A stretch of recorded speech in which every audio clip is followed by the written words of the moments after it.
everybody. I was messing with everything, so you guys let me know if you can hear me okay. Hello, Lorna. Tucker Steve. Hey. Are you on the road again? Alicia B. Sharon Creates. Hello, everybody coming in. Oh, Laura Coffin. Good to see you. Hello, Rosie. Audio's fine. Okay, good. I was worried because, well, I've moved my microphone yarn fibers all over it. And also because I was messing with my equipment a little bit. I got things set up just a little bit different tonight. How are you guys doing?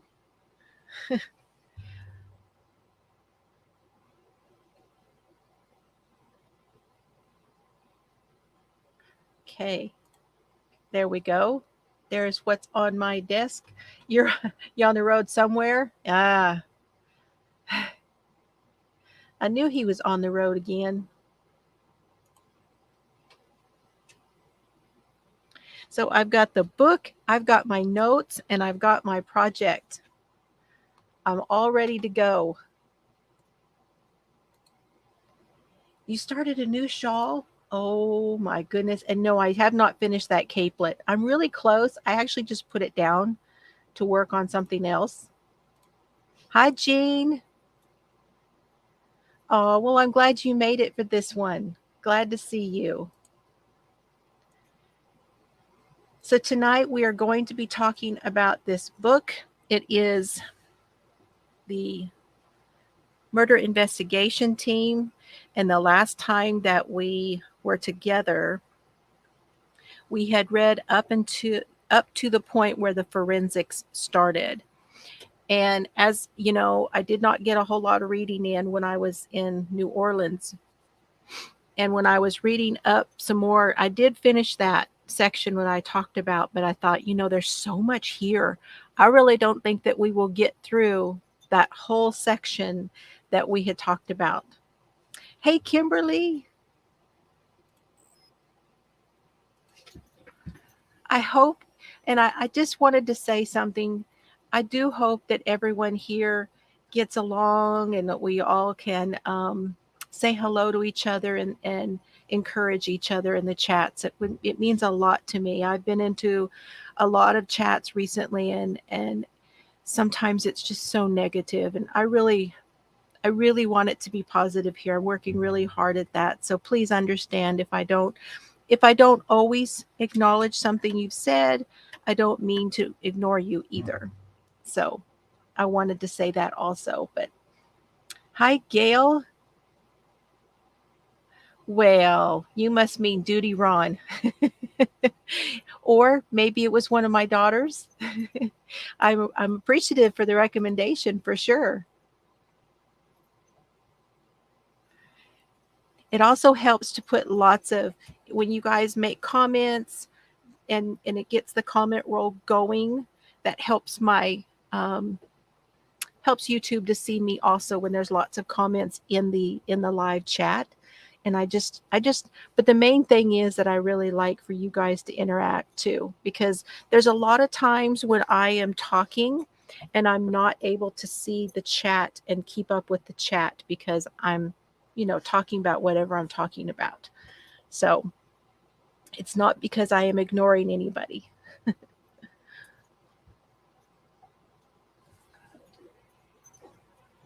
I figured it was from Duty Ron. That's wonderful. Hello, Barbara. I've had lots of people come over recently from Duty Ron, and if you are here from Duty Ron's channel, I'm really glad to have you. Oh, thank you, Lorna. We try. We try. I just want to try. I just wanted to make sure y'all know that I am trying to keep it as positive as it seems to me that once things get negative in a chat, that it's like everybody comes in. So there is a study about that. think it's a Stanford study where they talk about, it's like misery loves company. So once things kind of get going in that direction, everybody seems to chime in and be a part of that. And so it's hard once it gets started. The shell baby blanket. Oh, that does sound pretty. Oh my gosh. I have been seeing, I don't know why, but recently there's been some really great stuff come up in my. Serge, what are you doing, bud? What are you doing? Did something get away from you? Here you go. It was under my chair. Get it. What? That's Cerberus down there. I gave him something in a different toy tonight so that he would have something to do while we were talking. And it went up underneath my chair and he couldn't get to it. He got me all involved anyway, didn't he? So the pattern here I wanted to show you, I do have a link to it down below. This is the co-pilot cowl that I'm working on. And I don't know if there's enough light here for this. I hope there is. And I think I'm almost through with the first repetition, shall we say. But there'll be a link to this down below. He needs buttons. I know he does need buttons. He does. More light? Yeah. I don't know why it's a little bit dark.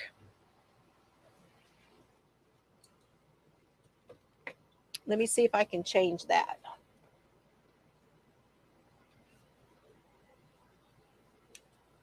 Find the right.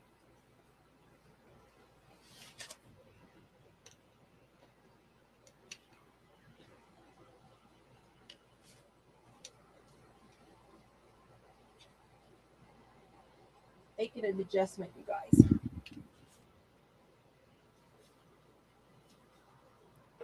Maybe not.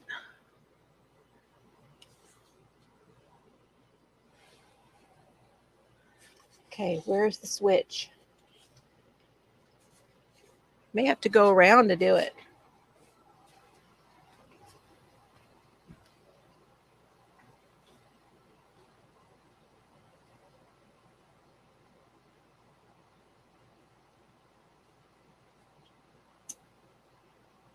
Is that better?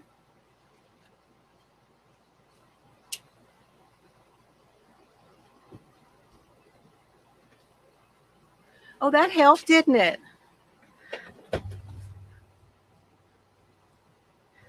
That seems like it helped, didn't it? Put a bulb in it. I know, right? Ooh, I got all kinds of light now. Good.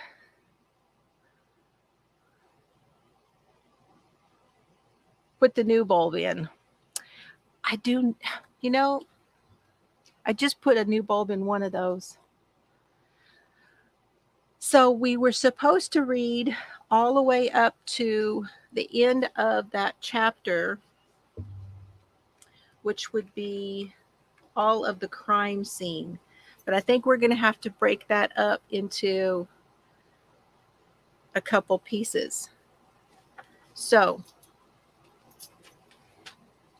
Serbs is going to go lay down now. Hi, Bree. Good to see you. So can you guys tell me what you think of this part of the book and the talk about the DNA?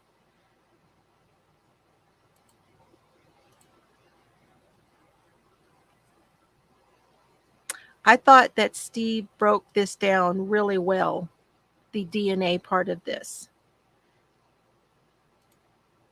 Hi, Deneen. And he did break it up into DNA and also blood. So that was interesting because blood itself is a whole category that is separate from the DNA. He's a very good teacher. I really love the way he laid it out. So he talked about something called Lacard's principle, and that is that every contact leaves a trace. So that means you're going to get forensics as long as somebody has touched something. Does that make sense? As long as somebody's touched something, they will leave their DNA behind.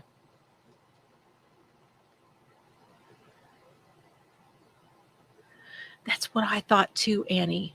Very much so.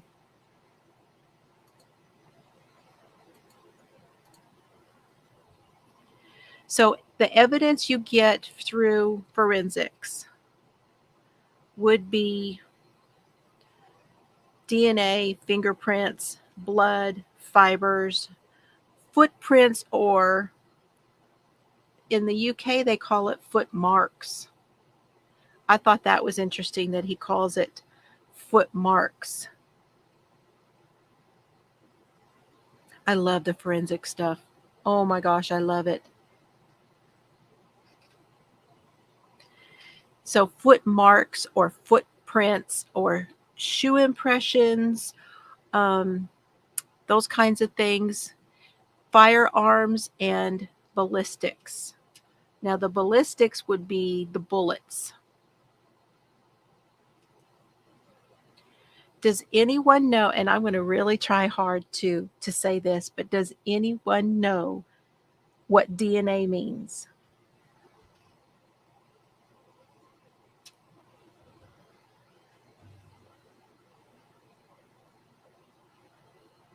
Anybody know what DNA means? I'm going to try to pronounce this. Deoxyribonucleic acid. Deoxyribonucleic acid. I think I've said it right, but I'm not real sure. Well, and I can spell it in here, I think, if I wrote it down right. Deoxyribonucleic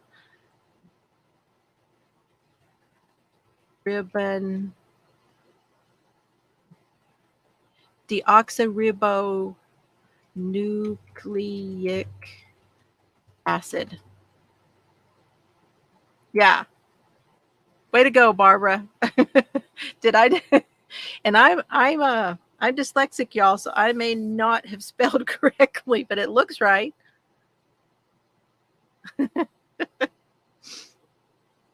That is my best way of saying it.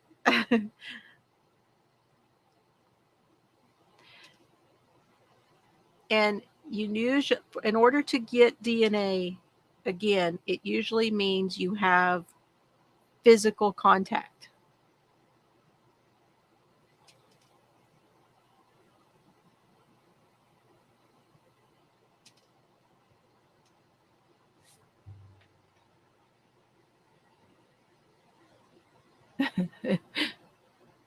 Dino Rublik. You could say it in all kinds of ways. And I don't have it in here to talk about it, although we can, but there is such a thing as touch DNA too. And I think that he describes that a little bit differently. He talks about it in a way that, you can get cross-contamination on a scene easily.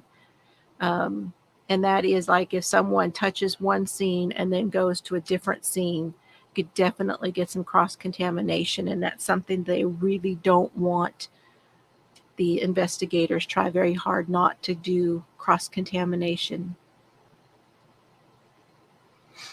Yeah, so here's some of the examples of DNA are blood, skin, saliva, semen, and hair. Yeah, right? They shortened it to DNA because nobody could pronounce it. I did find out now, this was talked about in the book, was that in the UK that they could not convict solely on DNA. So I wanted to look that up for the US, and it is the same here. So DNA alone cannot convict someone. It cannot clear a suspect or a prisoner either, just by itself. A judge must review something like that. So we'll give you a case, and have you guys been paying attention to it? Just wondering. Hi, Tony. I'm just wondering if anyone has paid any attention to the case of Adnan Syed. He was the subject of a podcast called Serial, and I listened to probably most of that podcast. I did not listen to the whole thing. I listened to most of it. But Adnan Syed was put in jail for the killing of his girlfriend, Han Min Lee, in 1999. And with the advancement of DNA, there was some testing done of Lee's shoes, her skirt, her pantyhose, and a jacket. And Saeed was ruled out. So his DNA was not on any of those things. And those are the things that were at the scene. Those are the things that were on her. So he was let out. However, it was not the DNA by itself that let him out. It was the judge going over the case and seeing all of the new evidence and all of that that allowed him to be freed.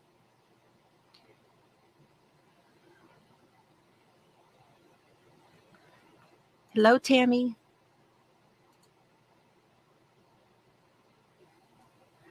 Exactly. He puts a big emphasis on all those paper suits and says that is exactly why they wear that, because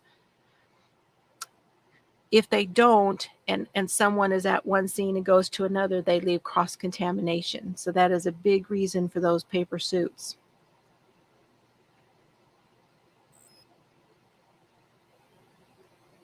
Well, that's interesting. She's under investigation and she likes to release people. Well, I saw today where they are saying that he's completely cleared of everything and they cannot go back and retry. They can still try someone for it, but not him. So we'll have to keep an eye on that, Alicia, and see what comes of that one, if she's under investigation.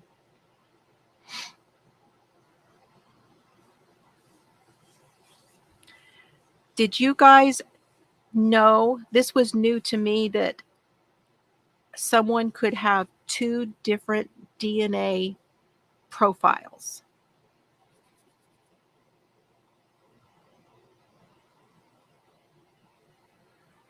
Two different. Can anyone name a reason why you might have two DNA profiles?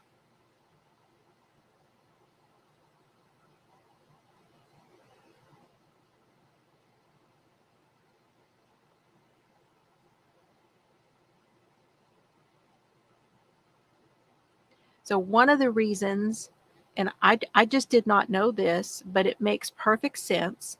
If someone had had a bone marrow transplant, they may have more than one DNA profile. And what is meant by a DNA? Yeah, chimera. That's really close, Sharon. But I think there's actually another E in there. So I think it's I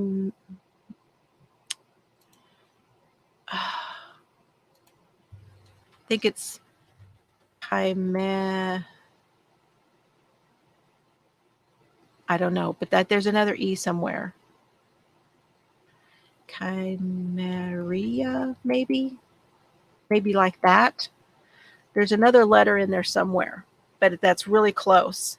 And that's what that's called when there's two different profiles.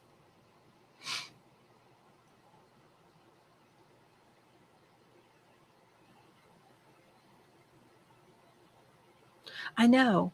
But see, the body does something different with that. When someone has had a blood transfusion, the body processes that, and I guess the bone marrow is because the DNA is actually, everything is produced by the bone marrow. So that's like the origin. Whereas if a complete blood transfusion, I guess that they might test differently at the time. But I think if you give that a little bit of time, I think their DNA would probably win out on that, because theirs would come into play. Hey, Kelly, good to see you.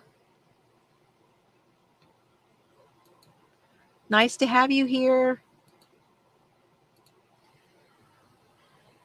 So do you guys know what a profile is? What a DNA profile is?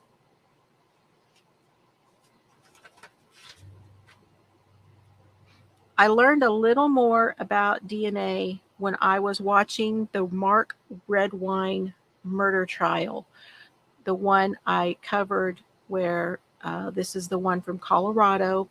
Mark Redwine, who was convicted of killing his son Dylan, and they had lived in Colorado Springs. And I had no idea how much that the DNA science has advanced, because it has advanced a lot. And while watching that trial, they had a forensic scientist on the stand who testified about a lot of very high-powered equipment. So this equipment was able to do things that I didn't even know they were doing, like splitting the samples, like being able to detect DNA from a much smaller sample than what they had been able to do. They were doing something called male-only testing for that trial, because they wanted to go ahead and specify and eliminate certain people within the family, because they had lots of different people who had been to that cabin, to that place, Mark's place, and they wanted to go ahead and split everything down. So they did male only testing and eliminated all the females, and that made it easier, and they had less profiles. They could narrow the profiles down more, because they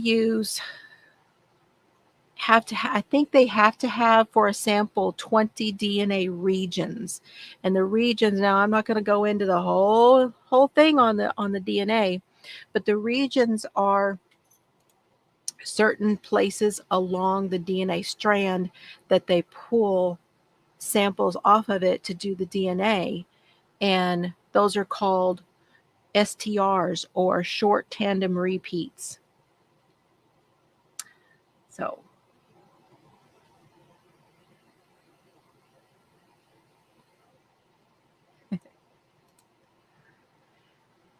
So it has really advanced, and the cameras that they're using now, and the tests that they have developed for the DNA, so they've developed certain tests for it, those have really changed as well, and they are able to use, as long as they have enough DNA, they can test a lot more ways on a sample than they could before, and that was amazing to me.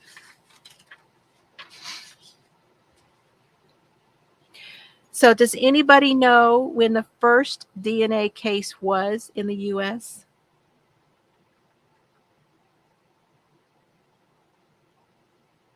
It's all my nerds out there.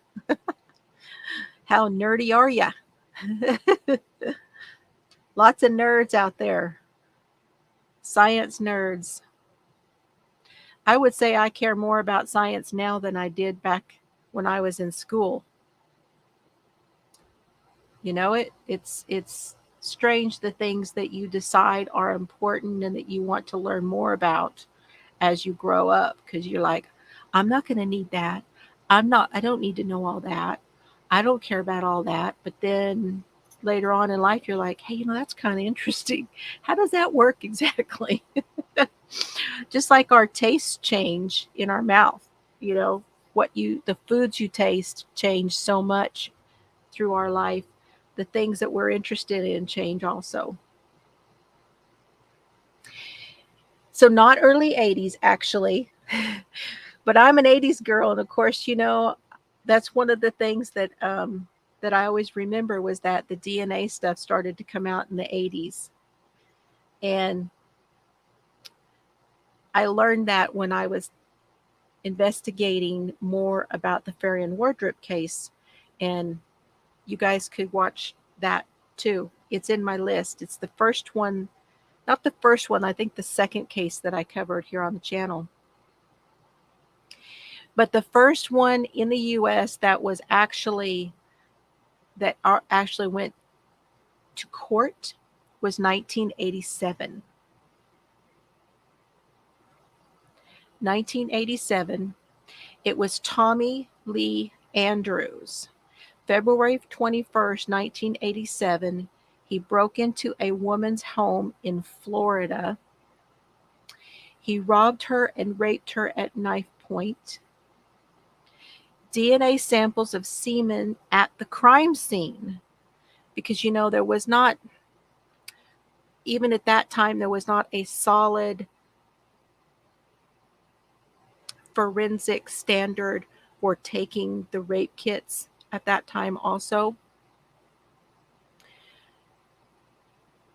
Very early on in a lot of the forensics, in the 80s, very early on with standards. And they took semen from the crime scene and it matched Andrews. He was a repeat sexual offender.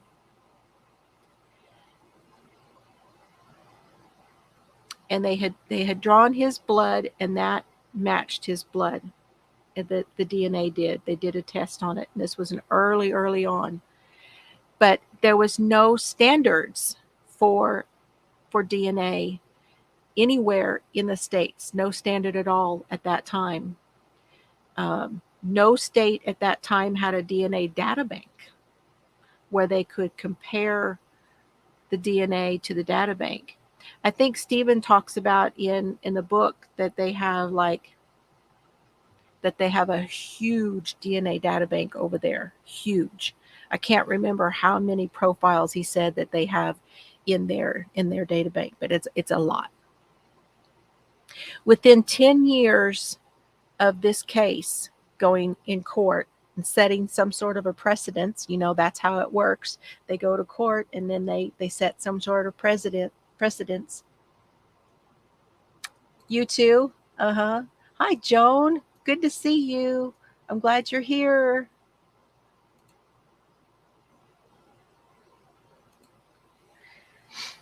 Within 10 years of this case, all 50 states had laws requiring DNA samples from at least sexual offenders. By 2014, the FBI estimated that there were 6,800 cases that had relied on DNA to get a conviction. By 2014. So that was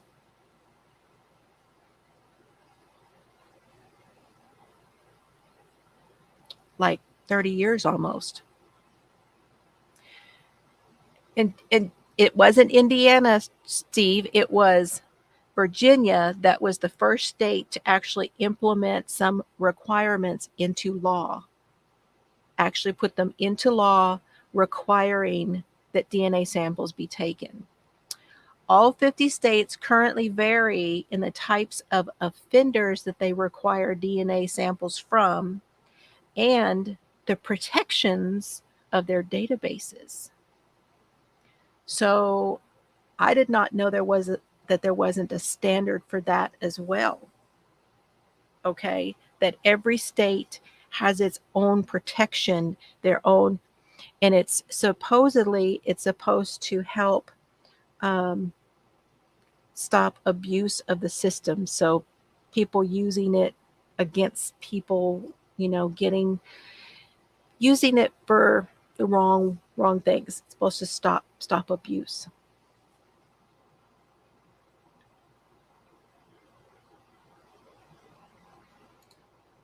Is that for DNA, Rosalind Franklin? Are you talking about for DNA, Barbara?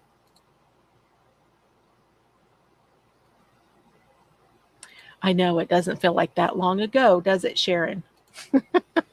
It doesn't. Okay, you guys, what do you think so far?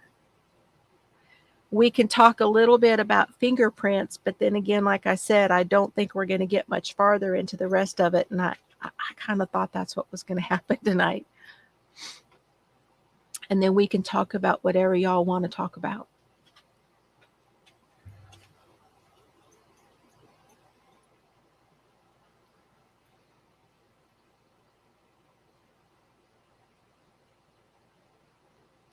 The Andrews case, yeah, it's very interesting. If I can remember, hold on, just a minute. Let me see if I've got.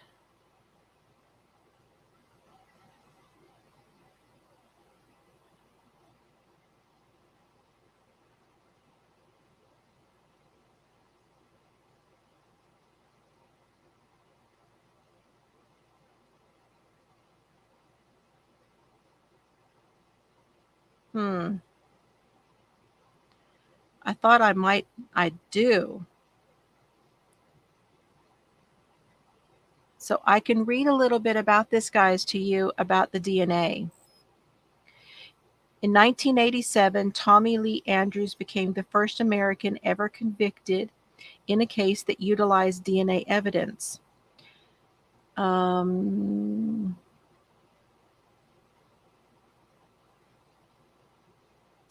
Andrews was a serial rapist and he is now serving a 22-year prison sentence for rape, aggravated burglary, and burglary. At that time, no state had a DNA databank.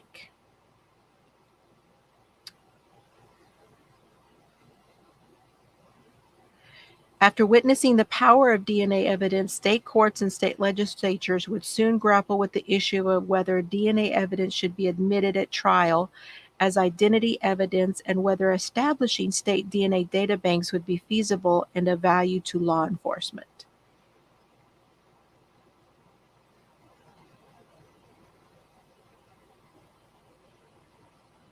Everybody's remembering where they were in the 80s.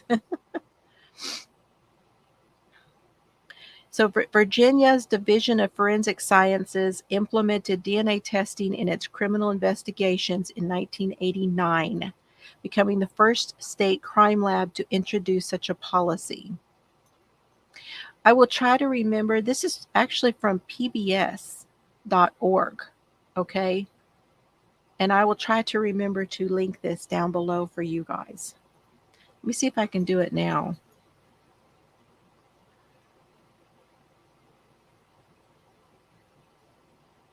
Hold on, because I might be able to do that. I can at least put it in the chat for you.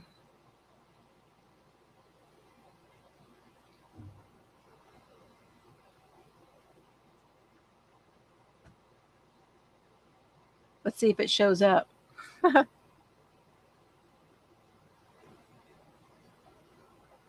there is the link, you guys, for that article. Please don't go now because you'll leave my chat and my numbers will go down. Bookmark it for later. And I'll try to remember to put that below in the description box for you also.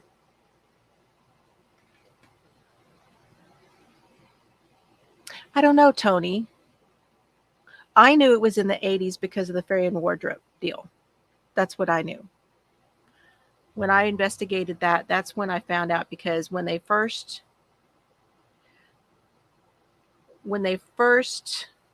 learned about the DNA, they didn't, when they took all of the evidence back during that case, and then, like you, I'm thinking 90s for a while, and that's because that's when they actually went back and tested it. A lot of testing got done in the 90s because of that, but it was because labs were starting to get formed and people were starting to test it. But it was actually the late 80s. Well, sure, Tony. We're sending you lots of positive vibes for that. Okay, should we talk just a minute about fingerprints? Fingerprints are much faster than DNA. And investigative teams actually rely a lot more on fingerprints than they do on DNA, because they can get the results back much more quickly. In a lot of ways, it's faster because they can actually see the fingerprints on the scene. They see the fingerprints.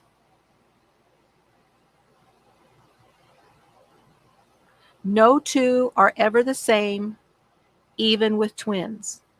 That was something I did not know. I did not know that twins had different fingerprints. I thought they might be just like mirror image on their fingers too, right? But no, they have totally different fingerprints, even twins. Isn't that fascinating? A fingerprint can last for years, which gives investigators a very hard time when they go out to investigate it, because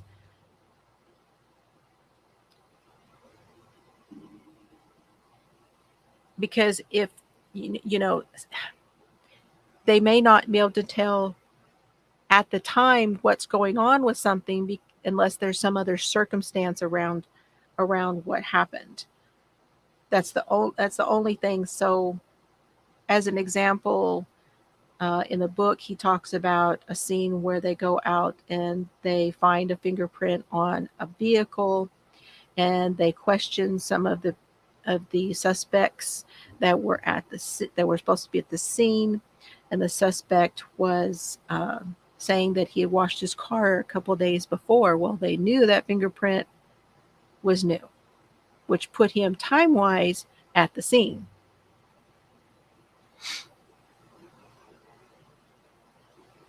Well, some places they have it. There was another one where an officer leaned on a wall and left a print, and they had to go and question him. Turns out that he had been doing a different job and had actually touched that wall during doing like an electrical job before he became an officer. And did you guys know that fingerprints and stuff, it comes from more than just the finger? They can get it from places on the palm, and the side here too is also another place where a print will be, and that's equally as identifiable as the end of the finger is. Exactly, Annie. They have different DNA, but they have the same DNA but different fingerprints. Exactly. And there's two different kinds of fingerprints. There's patent and latent. The patent are visible fingerprints, things they can see. So those are when they go to a scene. Let's say, for instance, somebody has touched the blood and touched something else. They're going to see that right away. That's going to be a patent or visible print. Maybe mud or something else. Something that shows up when just with the naked eye. A latent print is going to be something that's invisible. So it's going to be what they do when they dust. When the dust for prints,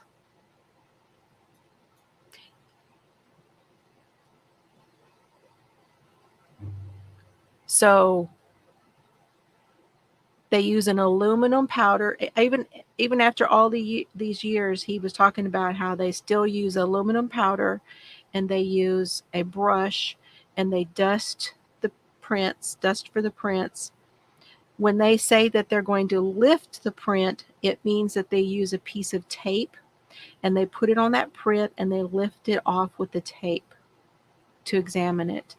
But most often everything is done with a photograph. They photograph things at the scene with the fingerprints.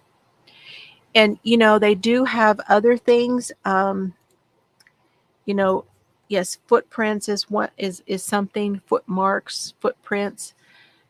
Another thing I was thinking about that might fall into this category where they start using it it's a part of the forensics, and that is tire marks now, where they are laying laying the mud into the tire mark, and they can know that someone used their vehicle at a scene because of a tire mark. Same thing they do for a shoe impression. So when somebody leaves a shoe impression outside of a window, or even in the house or whatever, but they photograph those, but in like mud or dirt or anything else, even in the grass. I've heard they do it some in. It'll even still be seen on the grass every now and then, and they'll take put a cast of it, put some concrete type stuff in there and put a cast of it in there.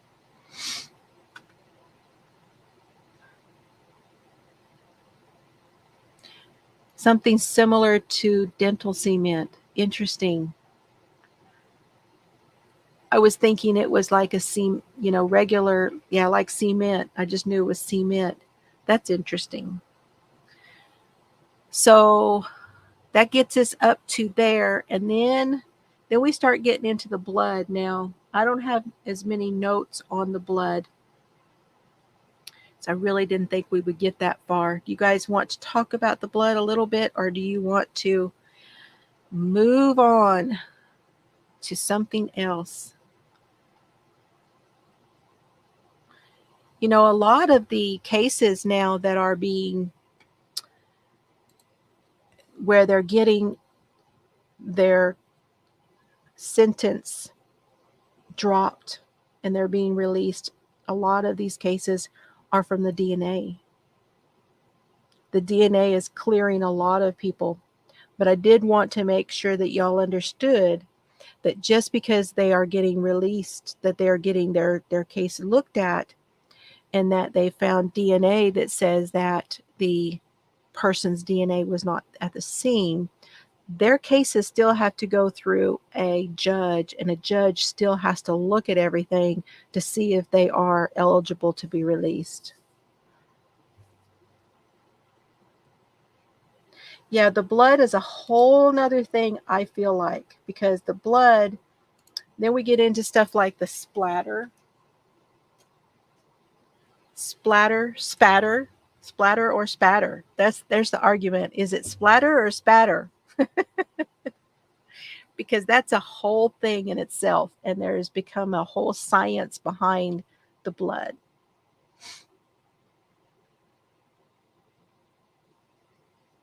I know. Not just the criminal, I know it. Thank you, Kimberly. This book is full of such great information, and yeah, Ed says spatter, not splatter. Exactly. That's why I said that.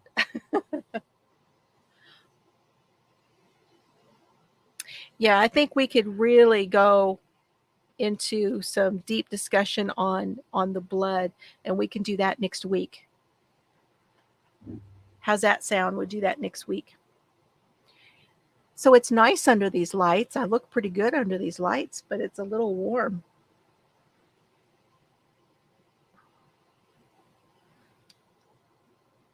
Turned my fan away from me. There we go.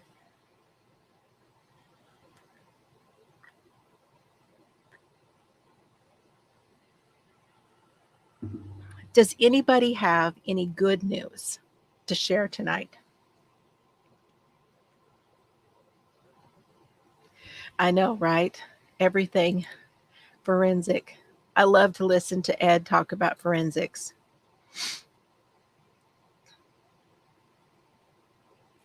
If you have any good news that you would like to share, let's go ahead and put that in the chat. Anything good? Oh, you're going to get to move? Well, that sounds good.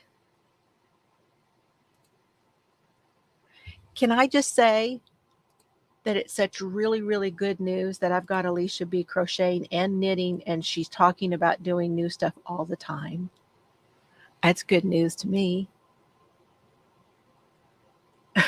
Try to. Now, there is no try. There is only do or do not.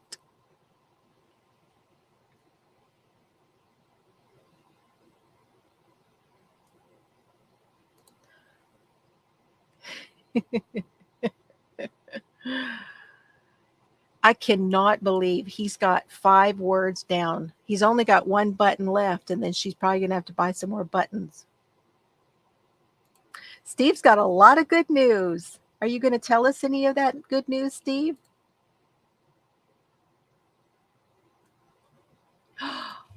Awesome. Woo woo. More veggies than junk food. Lots of fruit. Oh, that is so awesome, Joan.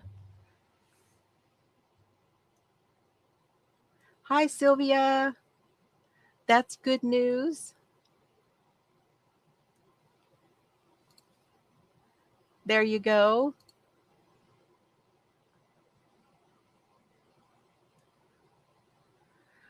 Oh, I bet that does. That's really good. It's really good, Tammy. It sounds like you're tolerating it really well. I'm happy to hear that for you. Sending you all the good vibes. You hit the whoa. You hit the 120. Oh my gosh, you're over it now. Oh, that's amazing. I'm so happy for you. So, my good news is I broke into a new. So, when I started eating differently, I weighed 245 and I broke the 220s, and now I'm at 219.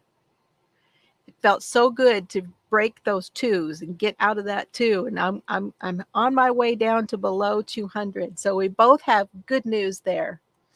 Way to go. Thank you. Got a new German Shepherd. Oh, everybody loves a new dog. That's good news because they always make you feel good too. Thank you, everyone. And congratulations, Steve. That's amazing. So I will give you a little snippet here at the end. I meant to do this on Sunday, but I'm still kind of nasally. I started some Nasacort, and I want to call the doctor tomorrow and see if there's something else I should be doing. Some nose spray, because I don't like to take a lot of pills if I can get around it.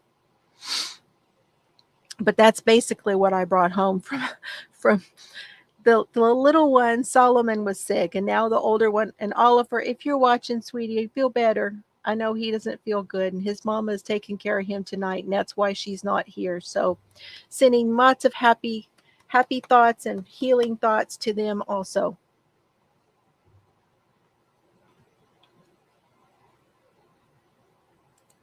Yes, there's a lot of ways to lose weight. Let's just put it that way. There's a lot of ways to lose weight. Not all of them are healthy. Okay. While I was in Colorado, I actually got to go to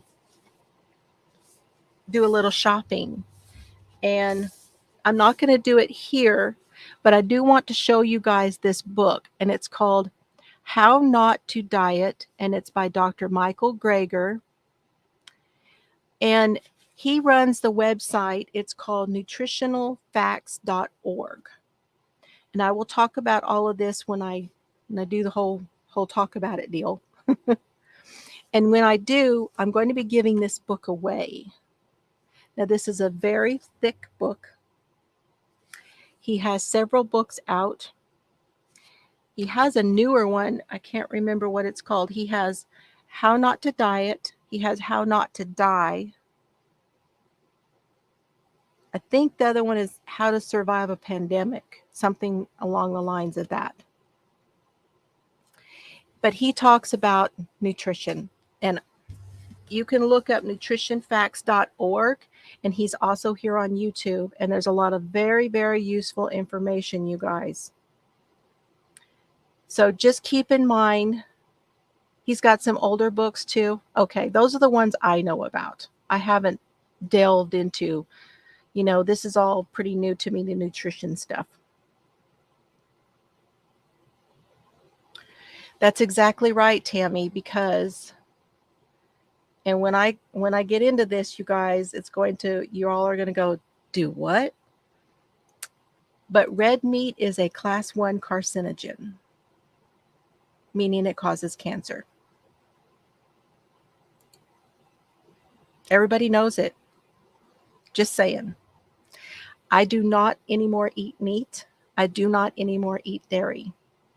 I have taken a vegan or plant-based whole foods diet is what I am doing. There's a lot of difference between vegan and vegetarian. There's a lot of difference between a vegan and a plant-based diet also. So we can talk more about that too. But that's a general gist of what I'm doing, and drinking more water and eating less sugar. And my fibromyalgia is gone. I had one little breakout just recently, but I had taken that antibiotic, and the antibiotic screwed with my gut biome a little bit, and I had a little bit of a breakout from having done that.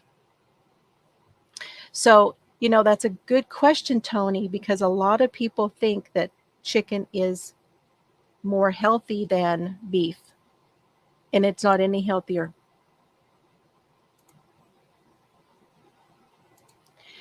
Because it is meat.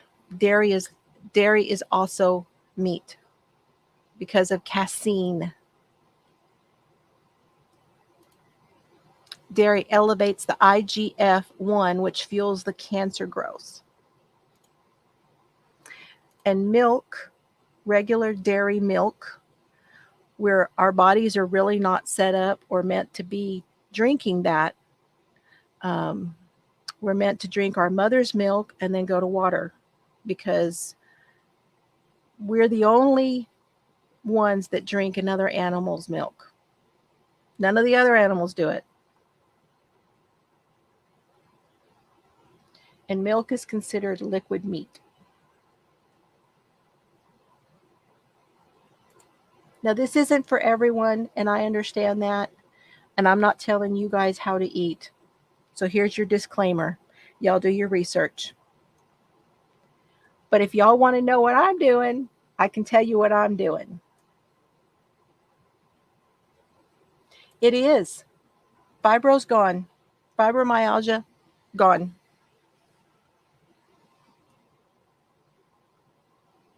Same for goat milk. It's an animal byproduct. Thank you, Kimberly. Still have a few things, and it's going to be a while before everything is gone, but so many things have changed. I did have a little bit of blood work done right before I started this, and I'll be interested to see what the blood work looks like the next time I get blood work.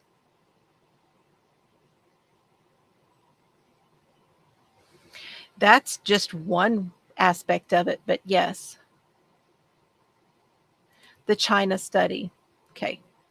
The China study talks a lot about the dairy and health. I have a lot of books I can reference for you guys. There's one. What is the cheese one, Alicia? What's it called? Shoot, I've got that on Kindle. I haven't had time to read it. You know, it is, and I have found that if I drink enough water, I can bring bring myself back around pretty quickly.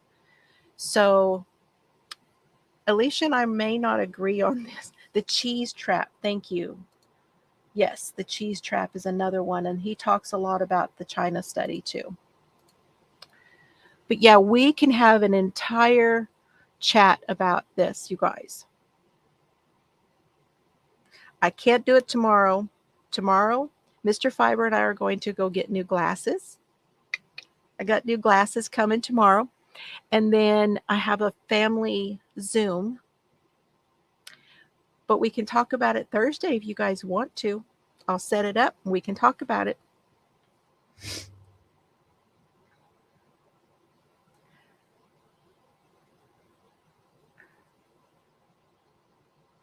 So that is all I've got for now. And be looking, I want to put a little video out on Thursday for Purple Thursday. Do you guys know about Purple Thursday? I'll show you something I made.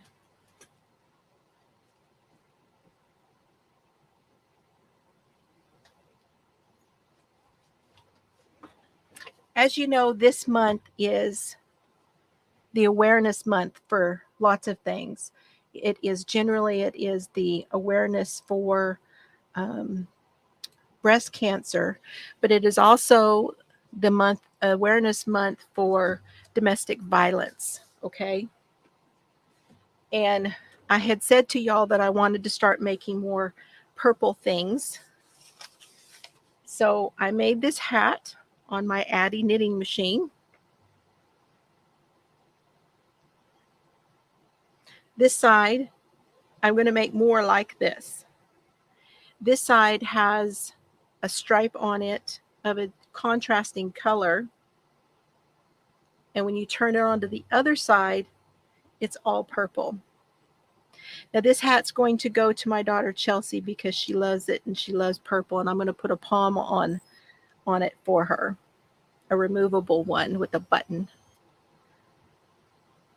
Yes, so Purple Thursday is where you wear purple that day.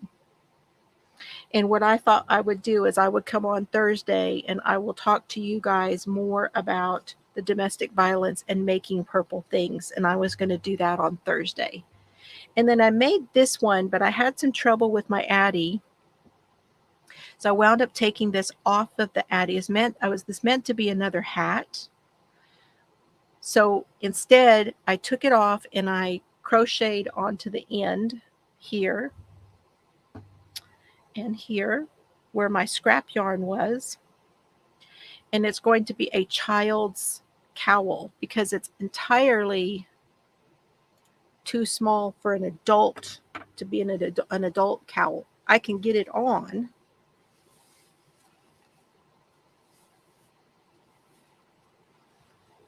But it is just too. If I wanted a turtleneck, it'd be perfect as a turtleneck, but it's a little too small. There's no room in this for an adult. So this one is going to be a child's, and that will give me the opportunity to get out my small Addy and make one a hat child size to match, because I have enough yarn left of this and of this one here. Y'all can't see it. I have enough left of this purple and quite a bit left of this one here.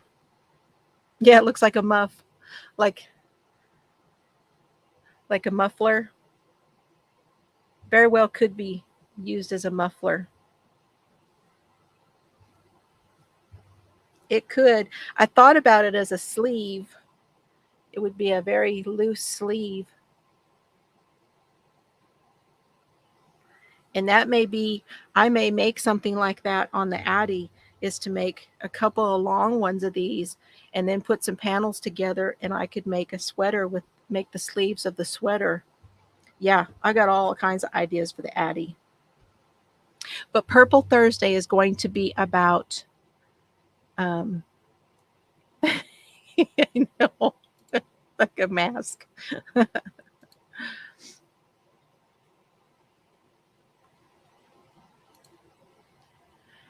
So be looking for that on Thursday. I'll tell you guys more about the domestic violence place that I support here. I will show you some of the things I'm going to be giving them.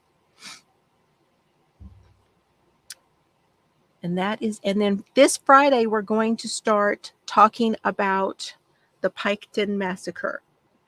Piketon Massacre. They're getting, they've been a couple weeks in this now on the trial of George Wagner the Fourth. So got a lot of stuff to talk about on that case. Okay, you guys, thank you guys for being here. I hope you enjoyed this. It has not gone to the jury yet. No, not yet. I think they're getting close. They're still getting all of their, the prosecution is still getting all of their evidence out there to the jury, which means that they have, has not gone to the defense yet, even. So.